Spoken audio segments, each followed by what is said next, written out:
नमस्ते, मी रमेश मुकादम. ग्रामोदय विचार माध्यमातून आज ठाणे जिल्ह्यातील समाज कल्याण खात्याच्या अनागोंदी कारभाराबद्दल बोलण्याचा प्रयत्न करणार. व्हिडिओ आवडला तर लाईक करा, सबस्क्राईब करा आणि फॉरवर्ड करा.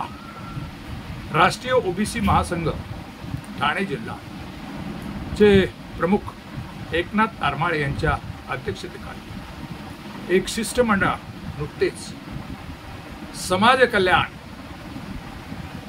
सहाय्यक आयुक्तांच्या कार्यालयामध्ये भेट दिली आणि त्याने ओबीसीच्या विद्यार्थ्यांच्या संदर्भामध्ये जे काही वसतिगृह आहे त्या वसतिगृहाच्या संदर्भात मागणी केली. साधारणपणे 8 महिन्यापूर्वी ओबीसी महासंघ कोकण विभाग यांच्या वतीनं एक धरणा आंदोलन ठाणा कलेक्टरेट यांच्या समोर आखण्यात आला होता आणि त्या ठिकाणी ठाणे जिल्ह्यातील ओबीसी साठी वसतिगृह असावं आणि त्याच जागा ठाणे जिल्ह्यात कुठेतरी बघावी किंवा ठाणे शहरामध्ये बघावी की जेणेकरून ठाणे जिल्ह्यातील जे काही विद्यार्थी आहेत, मुरबाड, शहापूर, डोंगराळ भागातून येणारे गरीब विद्यार्थी, त्यांना तेथे राहण्याची आणि त्यांच्या शिक्षणाची सोय होईल. महाराष्ट्रामध्ये विविध जिल्ह्यामध्ये संदर्भात ओबीसीचे किंवा सारथीचे, SC STचे या ठिकाणी वसतिगृह आहेत आणि त्या ठिकाणी काही लोक त्याचा फायदा उचलत आहेत. असं असताना ठाणे जिल्हा या ठिकाणी मंजूर जवळजवळ 2 वर्षापूर्वी 2 वसतिगृह, महिलांचे 100 आणि पुरुष विद्यार्थ्यांचे 100 असे 2 वसतिगृह ठाणे जिल्ह्यामध्ये, ठाणे शहरामध्ये होणं अपेक्षित असताना येथील समाज कल्याणचे अधिकारी यांनी केलेलं दुर्लक्ष किंवा शासनाने केलेलं दुर्लक्ष किंवा ठाणे जिल्हाधिकाऱ्यांनी केलेलं दुर्लक्ष यामुळं यातील जवळजवळ अनेक ओबीसी विद्यार्थ्यांना जे काही सवलती आहेत वसतिगृहाच्या, शासनाच्या, समाज कल्याण खात्याच्या, त्या मिळत नाही. आणि या संदर्भात तीव्र संताप एकनाथ तारमाळे, मडके, सुनील पाटील त्यांचे सहकारी यांनी आज समाज कल्याण कार्यालयामध्ये भेट देऊन व्यक्त केलेला आहे. आणि त्या ठिकाणी भयानक वस्तुस्थिती दिसून आलेली आहे. समाज कल्याण खात्यामध्ये साधारणपणे 3 कर्मचारी ओबीसीचं काम बघण्यासाठी दिलेले आहेत आणि तेथील आयुक्तांना त्या संदर्भामध्ये दुर्लक्षित केल्याचं दिसून आलेलं आहे. आणि काम करायला कर्मचारीच नाही तर लोकांना सवलती मिळणार कशा?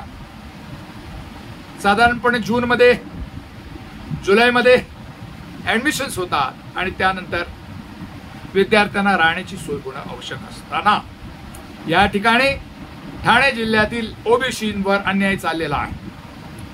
ओबीसीचा जिल्हा ठाणा आहे.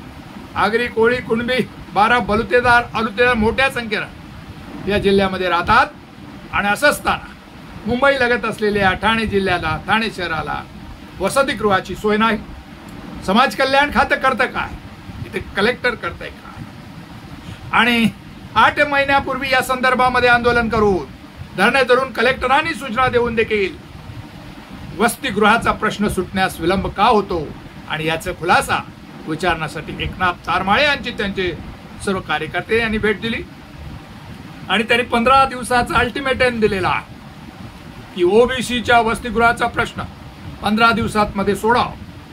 त्या दरम्यानमध्ये तेथील अधिकाऱ्यांनी सांगितलं की महिलांसाठी टिकुजिनेवाडी या ठिकाणी वसतिगृहाची सोय करण्यात आलेली आहे, तर पुरुष विद्यार्थ्यांसाठी या ठिकाणी कल्याण कृषी उत्पन्न बाजार समिती या ठिकाणी सोय केली आहे असं त्यांनी सांगितलं. असं जरी असतं तरी शासनाची उदासीनता, समाज कल्याण खात्याच्या अधिकाऱ्यांची उदासीनता यामुळं ठाणे जिल्ह्यातील विद्यार्थ्यांवर, ओबीसी विद्यार्थ्यांकडून विशेष त्रास होत आहे.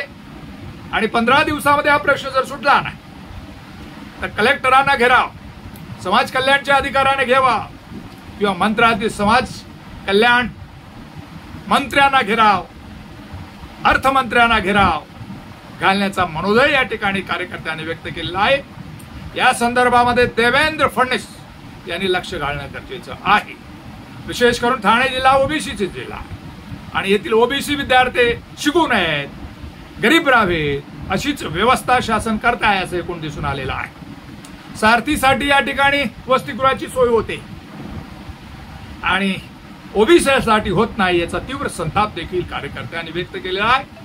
तसंच ओबीसीना 2.5 लाखाची मर्यादा आणि इतर लोकांना 8 लाख, सारथी भारती इतर लोकांना 8 लाखाची मर्यादा आहे.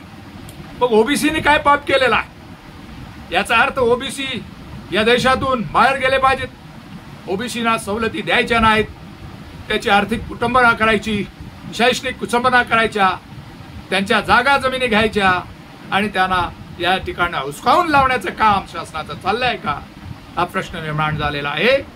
या संदर्भामध्ये मुख्यमंत्री देवेंद्र फडणवीस यांनी लक्ष द्यावं आणि ठाणे जिल्ह्यातील जे काही ओबीसींच्यासाठी असलेल्या सवलती, विद्यार्थ्यांसाठी असलेली वसतिगृह म्हणा, याची तात्काळ सोय व्हावी आणि या संदर्भामध्ये एकनाथ तारमाळे यांनी निवेदन दिलेलं आहे आणि जर 15 दिवसात ते प्रश्न सुटले नाही तर मोठ्या संख्येनं या ठिकाणी घेराव घालण्याचं आंदोलन करण्यात येईल असं त्यांनी सांगितलंय.